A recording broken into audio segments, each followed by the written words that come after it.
Bismillahirrahmanirrahim. Assalamualaikum warahmatullahi wabarakatuh. Bertemu lagi dengan Bapak di sini, di mana ini merupakan mata kuliah manajemen pemasaran organisasi non bisnis, dan kita akan memasuki materi pada pertemuan yang keempat, yakni menentukan kebutuhan dan sumber daya riset untuk pemasaran non bisnis. Kemampuan akhir yang diharapkan pada pertemuan kali ini adalah di mana mahasiswa diharapkan memiliki kemampuan dalam hal mengingat konsep pemasaran sosial, lalu menginterpretasikannya secara benar sehingga dapat membuat rangkuman dengan menggunakan gaya bahasa sendiri. Kemudian yang ketiga, menggunakan konsep sebagai pedoman bekerja. Lalu yang keempat, mengidentifikasi hubungan antar konsep sehingga mampu menentukan dampak dari sebuah perilaku. Dan yang terakhir adalah membuat instrumen riset kuantitatif untuk mengukur persepsi tentang perilaku. Dengan kemampuan akhir yang seperti ini, jadi nanti juga Bapak akan menyampaikan beberapa contoh yang terkait dengan tahapan-tahapan pada riset pemasaran sosial.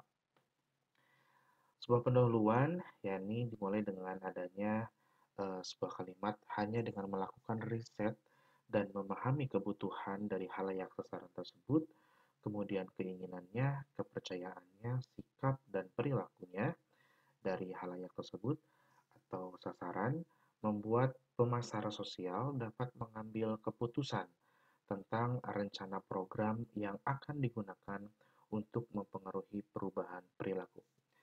Oleh karena itu, kita bisa melihat betapa pentingnya persiapan termasuk riset dalam pemasaran sosial. Karena sebagai penyelenggara atau pemasar sosial perlu memperhatikan perencanaan-perencanaan yang matang pada setiap langkah, termasuk pada setiap langkah riset pemasaran sosial. Di pertemuan kali ini nanti kita akan membahas apa saja tipe riset pemasaran sosial, kemudian apa saja sumber datanya, lalu kemudian seperti apa tahapan-tahapan yang baik pada riset pemasaran sosial. Yang pertama adalah berkenaan dengan waktu ya, yakni kapan riset digunakan dalam proses perencanaan.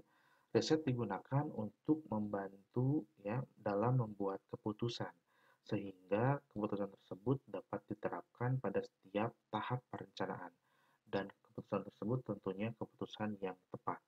Pada kenyataannya, multi keputusan atau keputusan yang terdiri dari beberapa keputusan itu harus dibuat pada setiap tahap yang dipedomani informasi yang dikumpulkan berkaitan dengan pertanyaan riset yang diajukan oleh perencana pemasaran sosial.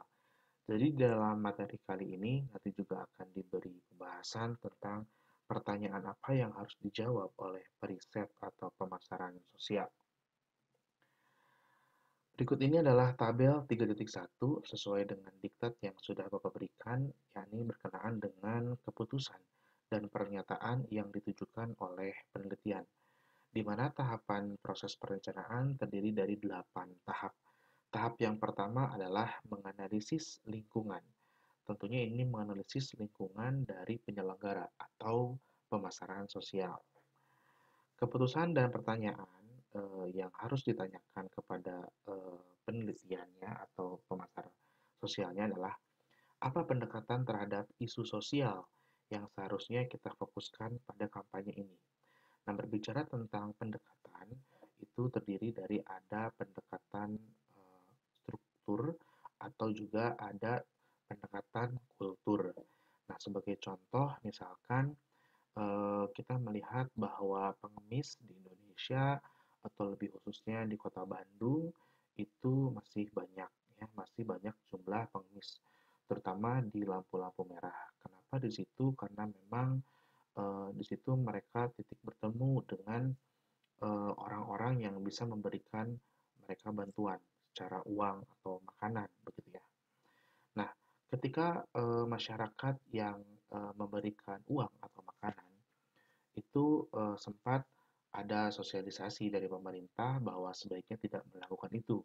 Dan bahkan di Jakarta sendiri sempat diberlakukan untuk adanya denda apabila masyarakat memberikan makanan atau bantuan dalam bentuk uang kepada mereka.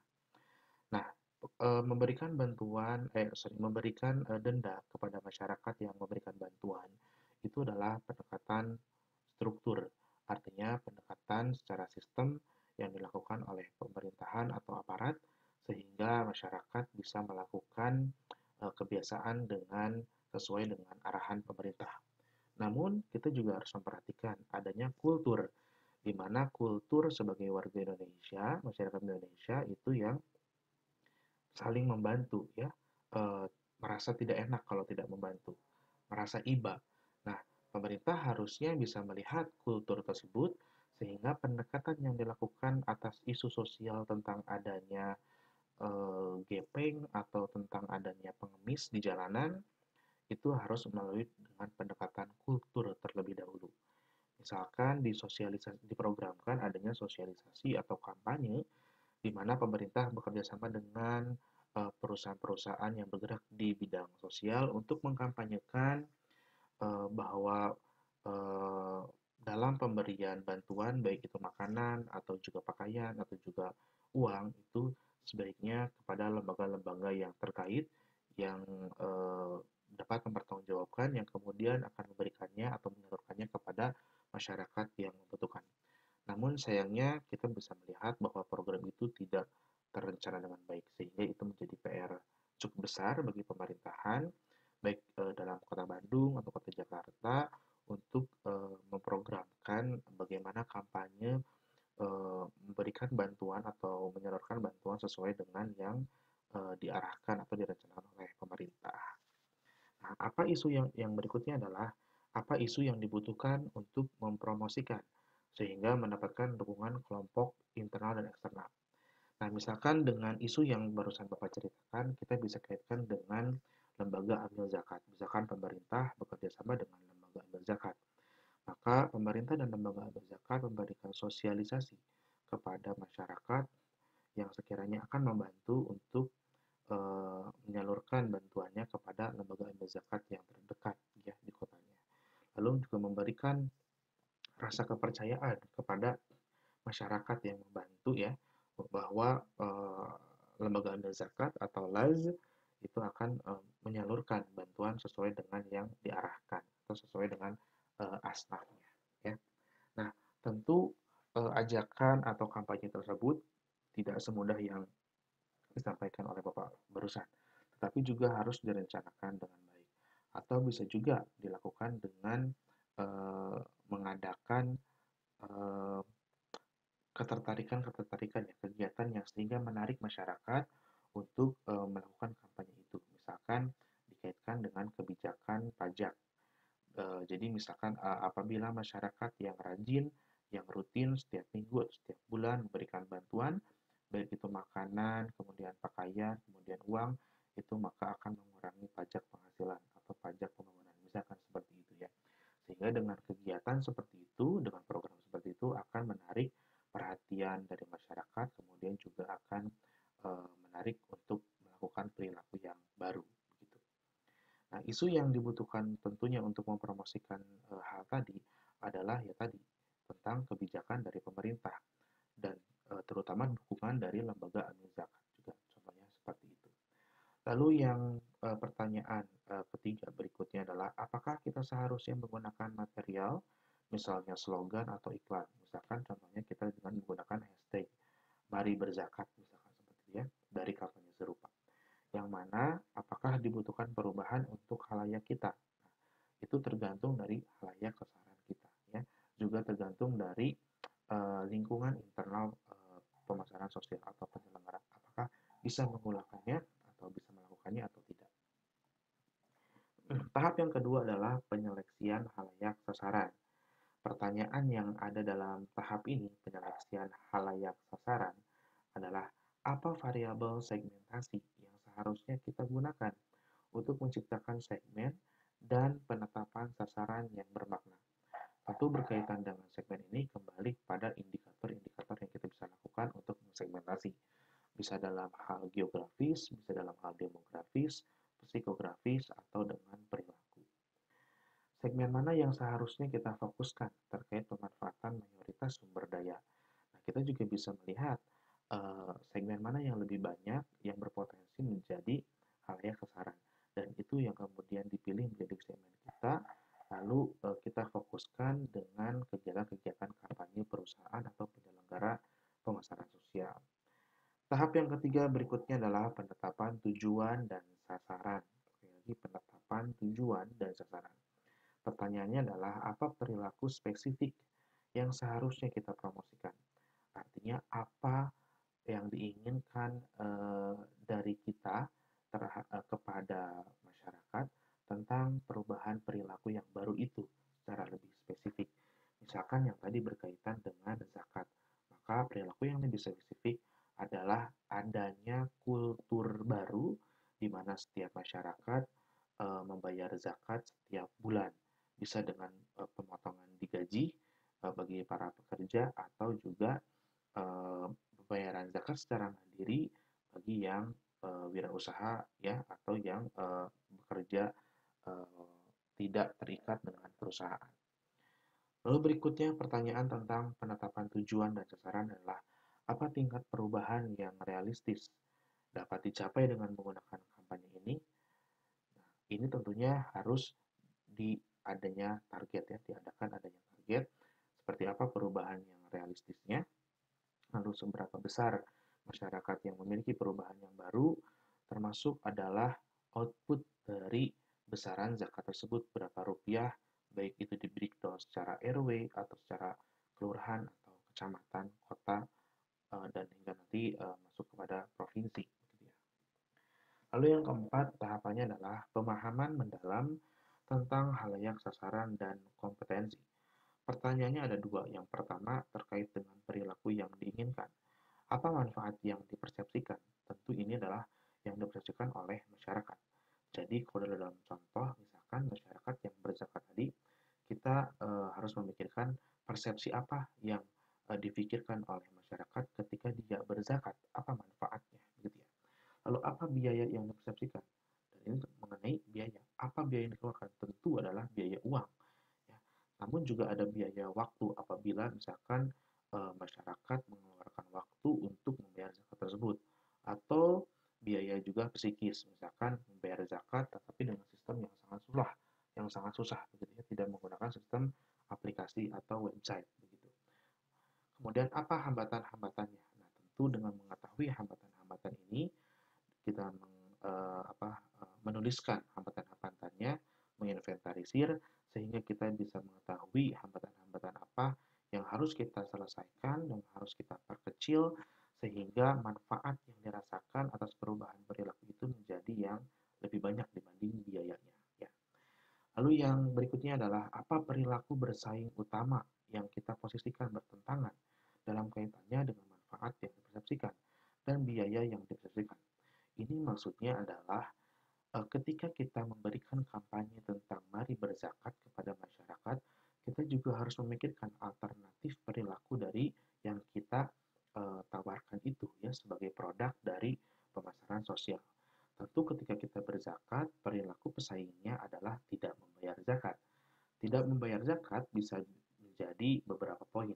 Misalkan karena uang gajinya dirasa masih kurang atau adanya kepercayaan bahwa zakat cukup kepada orang yang terdekat, misalkan keluarga atau tetangga. Atau juga memang bisa karena uang yang sudah cukup, kemudian juga tidak ada yang terdekat, tapi justru dia memang tidak mau, dia lebih mengutamakan pajak misalkan. Nah, tentunya itu harus kita analisis ya, perilaku-perilaku pesaing apa saja sehingga masyarakat itu bisa menjadi memilih alternatif perilaku tersebut. Berikutnya adalah pengembangan strategi. Pada tahap pengembangan strategi ada banyak pertanyaan. Yang pertama adalah apakah perbaikan produk akan mendukung perubahan perilaku.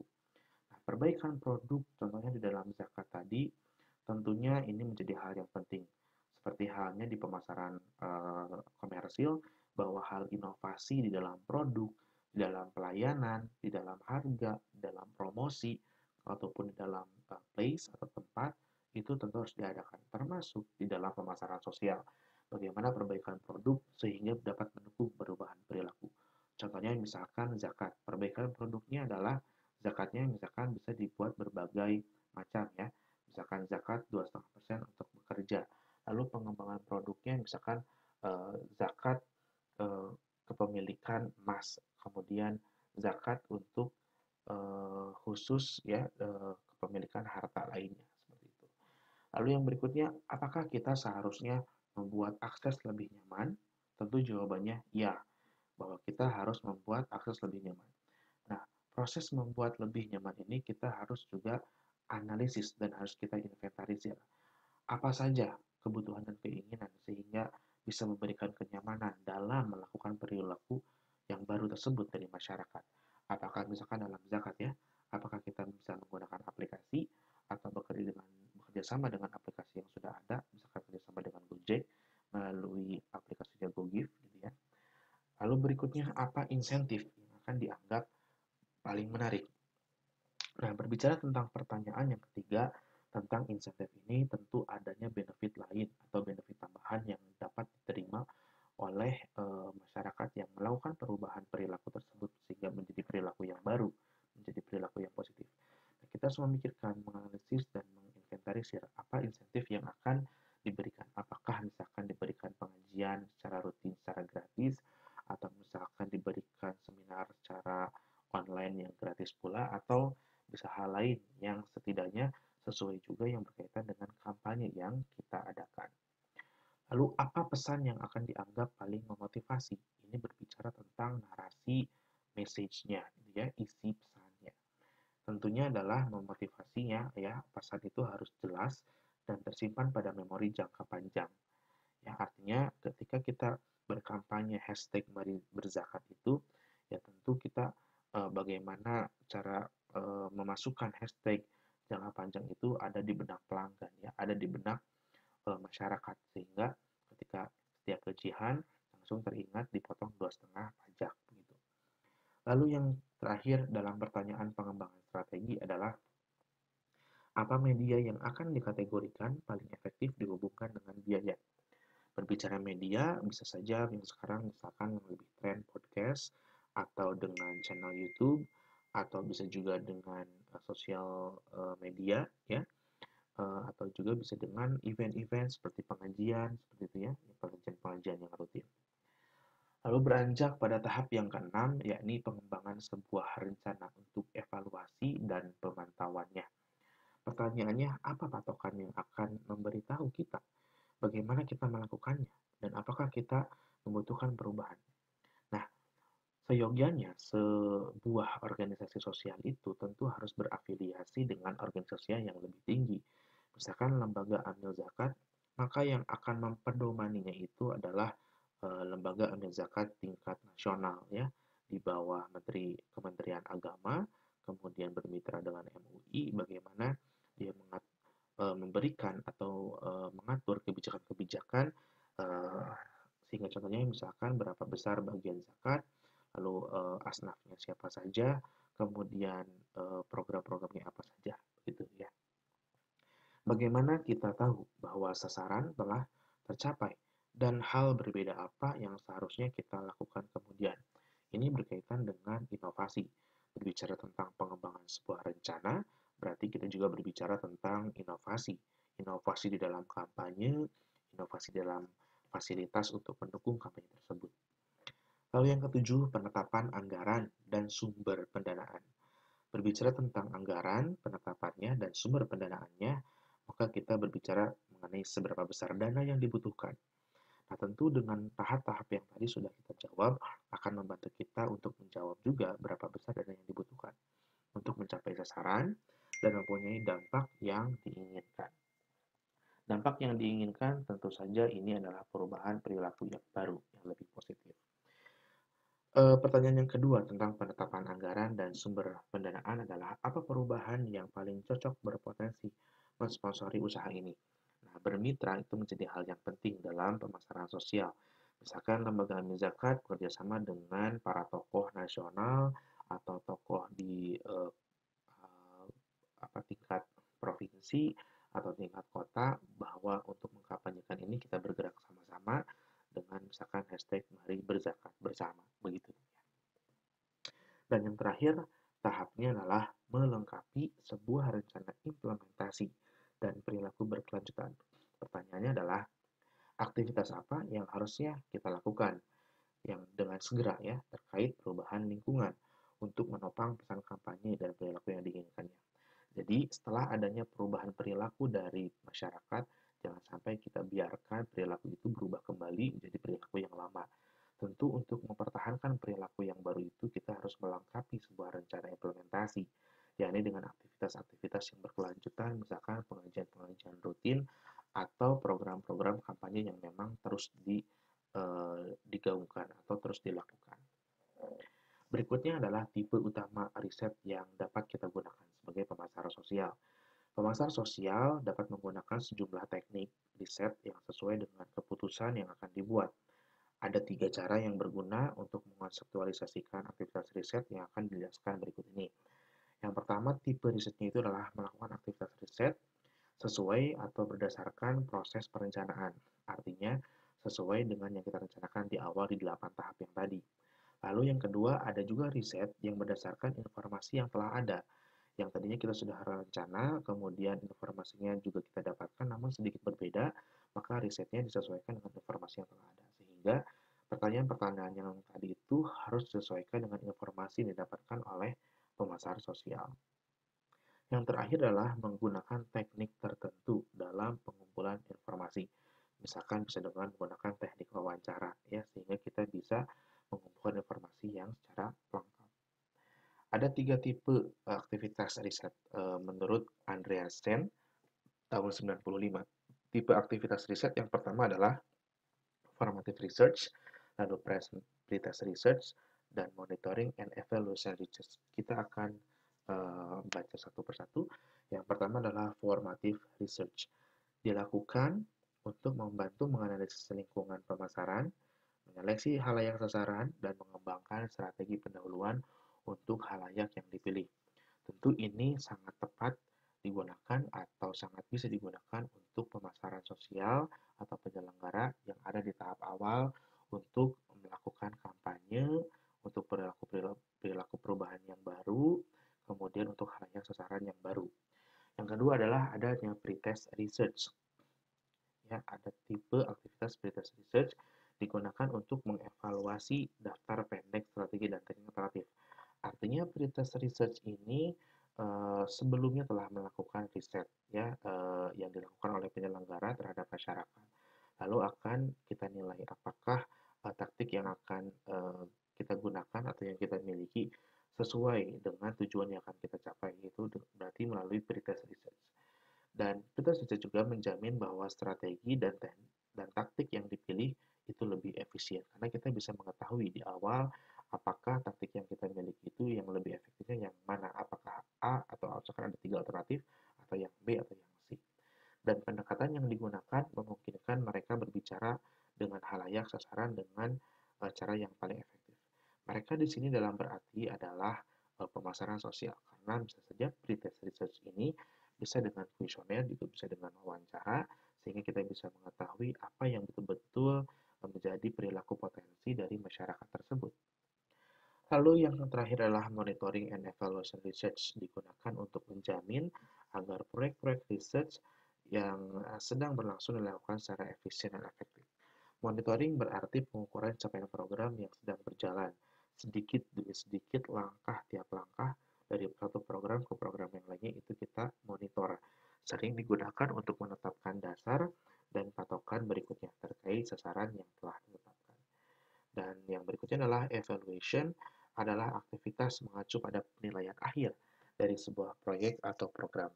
Ini bisa juga dalam hal jumlah masyarakat yang berubah perilakunya, bisa dengan melakukan database, atau juga bisa melakukan dengan misalkan nilai yang didapatkan dengan zakat tadi, misalkannya maka berapa rupiah total zakat yang didapatkan ya dari program yang sudah dibuat.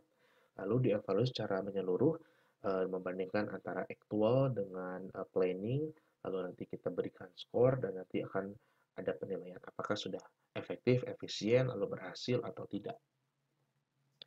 Tapi berikutnya adalah riset berdasarkan fase kampanye. Ada beberapa fase. Yang pertama adalah pra-kampanye, pengembangan kampanye atau pesan, pasca kampanye, dan ongoing ad hoc.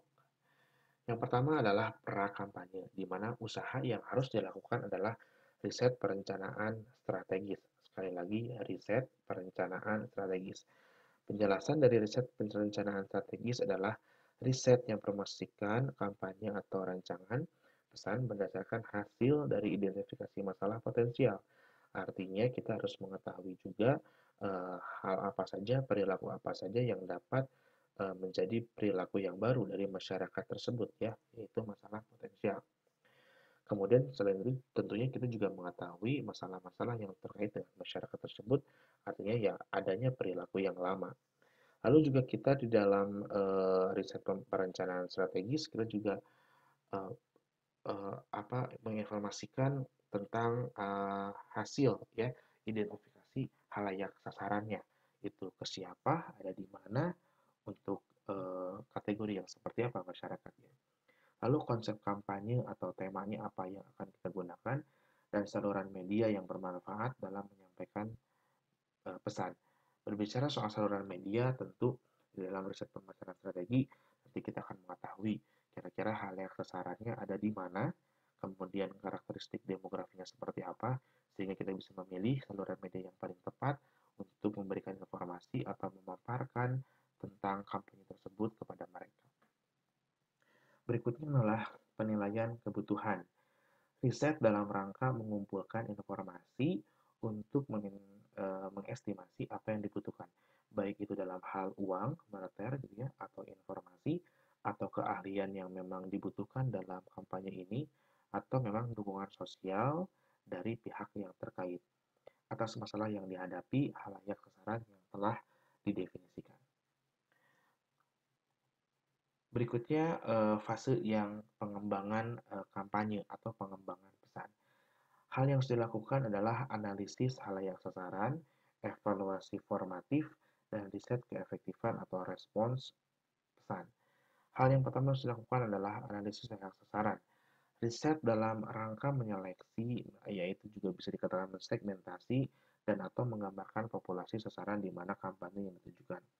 Misalkan ketika contoh kampanye yang tadi ya, yang dimana kita akan mengkampanyekan mari berzakat bersama, maka kita harus menyeleksi hal yang sasaran yang paling berpotensi. Misalkan karyawan.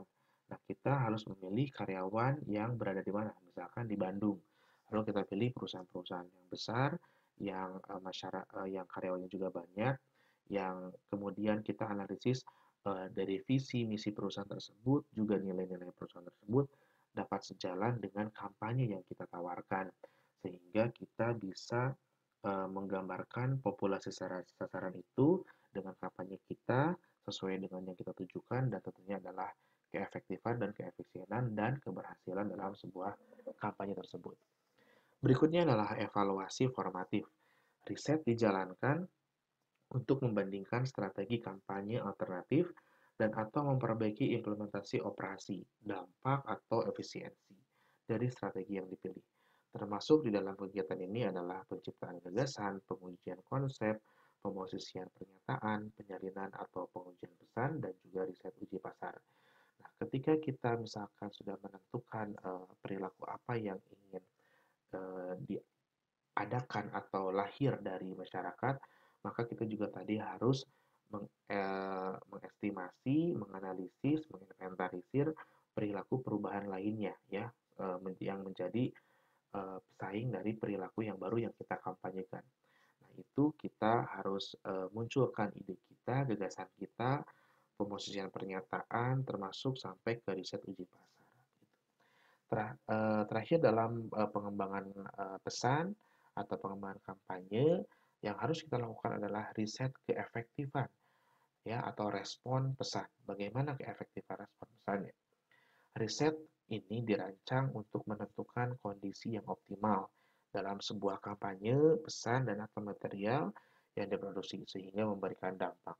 Tentu hal ini dibutuhkan feedback dari masyarakat kepada kita. Dan kembali lagi kita harus melakukan analisis feedback itu ya dengan metode wawancara atau juga dengan metode kuesioner atau bertemu dengan mereka. Yang terakhir adalah pasca kampanye. O2 terakhir adalah fase kampanye. Hal yang harus kita lakukan adalah yang pertama, evaluasi prosesnya. Di dalam mengevaluasi proses ini, riset yang berusaha untuk menentukan kapan, di mana, bagaimana, seberapa sering, dan untuk siapa material kampanye didiseminasikan, ditunjukkan, dan ditayangkan. Nah, ini yang harus kita jawab ya. Ini adalah breakdown dari evaluasi proses. Misalkan dalam yang zakat tadi ya, maka kita harus menjawab untuk menentukan kapan. Kapan? Misalkan per tanggal gajian kita adakan pemotongan eh, untuk zakat tanggal 25, biasanya kalau kita akan adakan pengajian rutinan sebelum adakan pemotongan itu, dan bahkan ada kampanye atau informasi dari bagian HRD-nya. Di mana ilmunya di kantornya misalnya. Bagaimana cara menyampaikannya?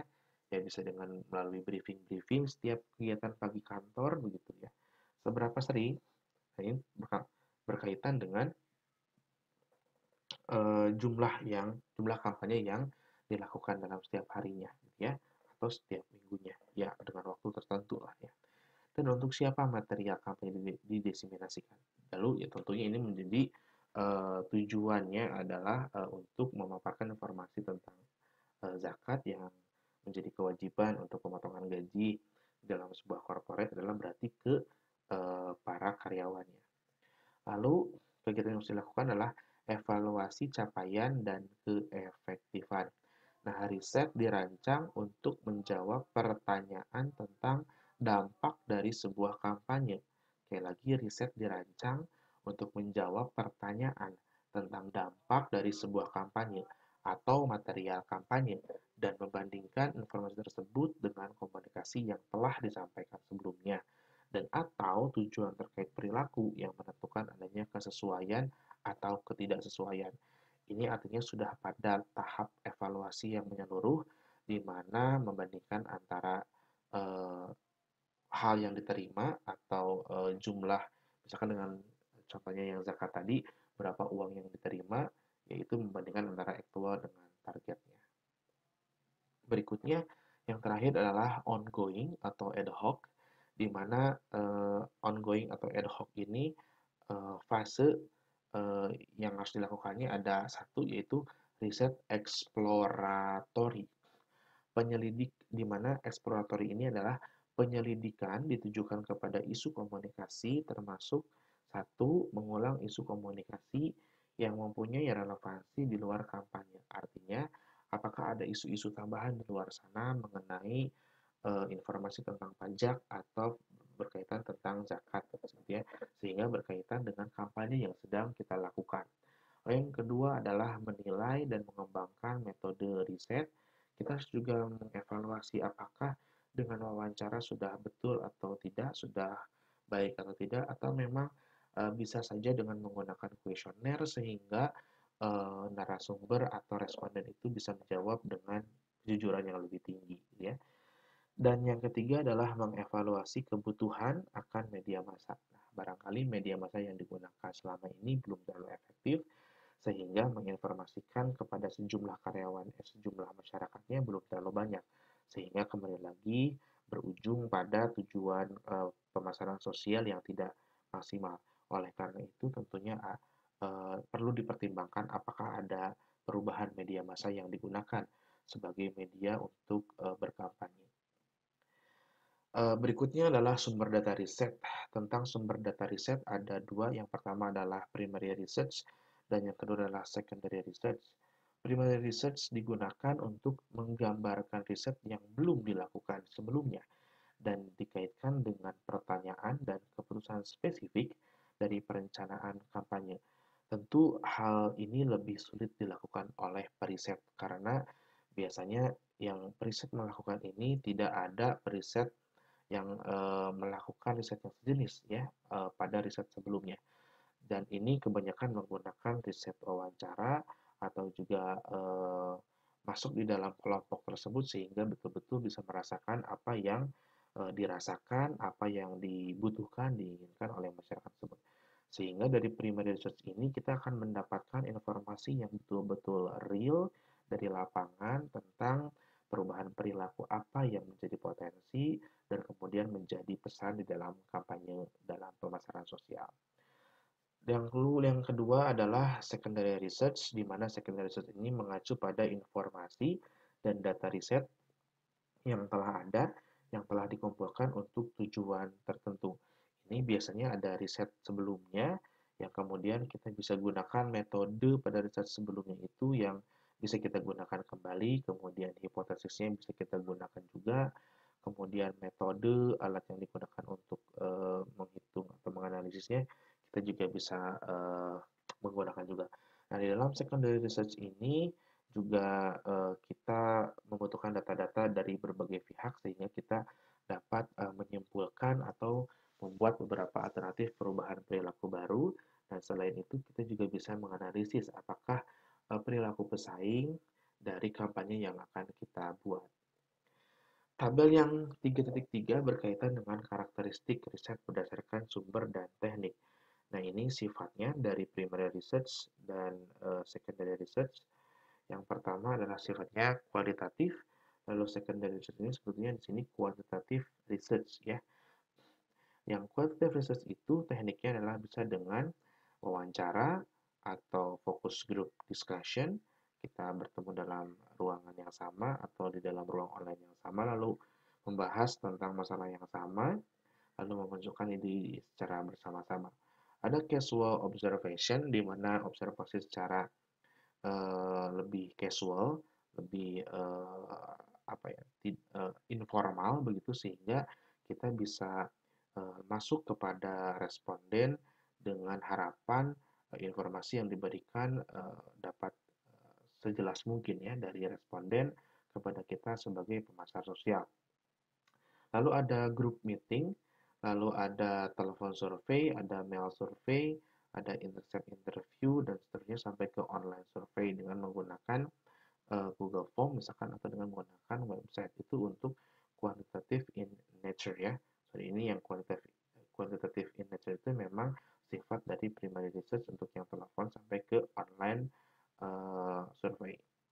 Lalu berikutnya adalah secondary research, di mana tekniknya menggunakan analysis of existing data and statistic, biasanya menggunakan data dari pihak ketiga, misalkan dari MUI atau kementerian yang terkait, ya, atau literature research dan review, ini dari jurnal atau artikel yang menerbitkan tentang penelitian yang serupa.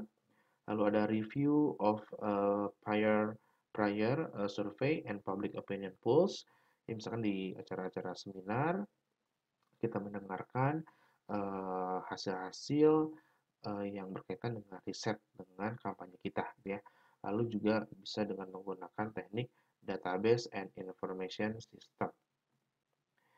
Nah, ada apa tahapan dalam merancang sebuah proyek riset? Dalam konteks yang tradisional, tahapan itu dilibatkan dalam sebuah proyek riset yang terdiri dari satu, menentukan tujuan. Nah, dalam menentukan tujuan ini, keputusan apa yang akan membantu kita sehingga perlu melakukan riset. Apakah memang keputusan pemerintahan atau keputusan dari satu kelompok tersebut, begitu ya. Misalkan ada sekelompok masyarakat yang membentuk pengajian lalu berkomitmen akan membayar zakat. Nah, itu menjadi keputusan yang bisa membantu kita melakukan riset. Lalu pertanyaan-pertanyaan tentang apa yang akan membantu kita mendapatkan jawaban dari riset ini. Yang kedua adalah tujuan informasional. Informasi yang spesifik, yang jelas ya, akan apa yang kita butuhkan untuk membuat keputusan atau menjawab pertanyaan riset. Nah, tentu ini kita harus dari berbagai sumber, ya, sumber yang terkait dengan objek atau masyarakat yang akan kita tuju, atau juga bisa dengan informasi dari penelitian sebelumnya, atau juga bisa menjadi informasi dari penyelenggara atau pemasaran sosial yang di luar kita ya, misalkan perusahaan lain atau yayasan yang lain. Lalu berikutnya adalah tahapannya khalayak, di mana ini dari sebuah pernyataan, sebuah pertanyaan dari siapa informasi yang akan kita butuhkan dan kumpulkan. Kemudian yang keempat, teknik cara apa yang paling efisien dan efektif untuk digunakan dalam mengumpulkan informasi. Apakah dengan wawancara tadi atau langsung direct ya ketemu, direct meeting atau bisa dengan melalui dengan online ya, teknik untuk mendapatkan informasinya. Yang kelima adalah ukuran sampel, sumber dan seleksi. Ya, berbicara tentang ukuran sampel atau responden, sumbernya dan seleksinya, itu berbicara juga berapa banyak responden yang seharusnya kita survei berdasarkan tingkat kepercayaan secara statistik. Nah, tentunya selain berapa banyak juga harus sesuai dengan karakteristik responden yang kita sudah tentukan, yang sesuai dengan kampanye yang akan kita lakukan. Dari mana kita mendapatkan nama-nama responden tersebut? Ya, tentunya ini kita harus mencari database dari pihak-pihak yang terkait. Misalkan kita akan mengkampanyekan mari berzakat bagi karyawan, ya berarti kita harus mendatangi perusahaan-perusahaan besar. Untuk mendapatkan perusahaan-perusahaan besar, kita bisa mendatangi kantor Kadin dari kota yang di mana kita tinggal atau di mana halayak kita tinggal ya, sehingga dari Kadin tersebut kita bisa mendapatkan kontak perusahaan yang cukup besar yang kita bisa kampanyekan tentang program zakat karyawan tersebut.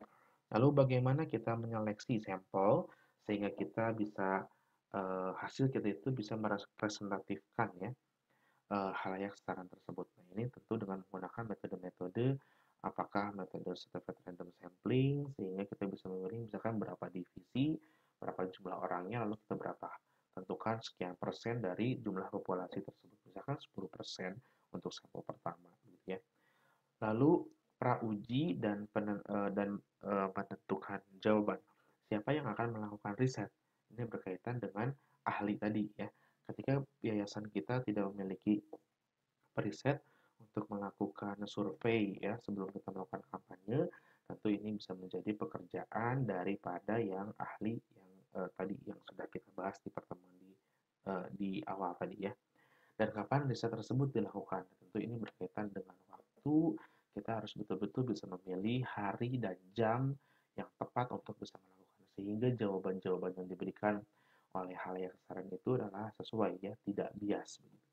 Karena kalau tidak bias jawabannya bisa jadi menjadi hal yang tidak normal ya jawabannya, sehingga apabila tidak normal maka penelitian atau riset tentang pemasaran sosialnya tidak reliable dan tidak valid begitu ya. Lalu kita juga menganalisis ya bagaimana data akan dianalisis. Apakah dengan menggunakan teknik tertentu atau juga alatnya apa, kita harus bisa menjawab juga. Dan oleh siapa agar sesuai dengan kebutuhan perencanaan. Tentu yang tadi ya ahlinya yang kita pilih siapa. Misalkan yang ahli untuk meneliti zakat ini maka bekerja sama dengan orang yang ahli statistik dengan orang yang ahli mengerti di bidang zakat. Berarti kita harus misalkan ahli yang di bidang agama ya, magister atau sarjana agama gitu atau magister yang agama Islam begitu ya, sehingga mengetahui bagaimana hukum-hukum zakat dan seterusnya. Dan tentu di analisisnya kita juga harus koordinasi antara pihak yang ahli statistik dan juga yang ahli dalam hal tadi ya perzakatan tadi.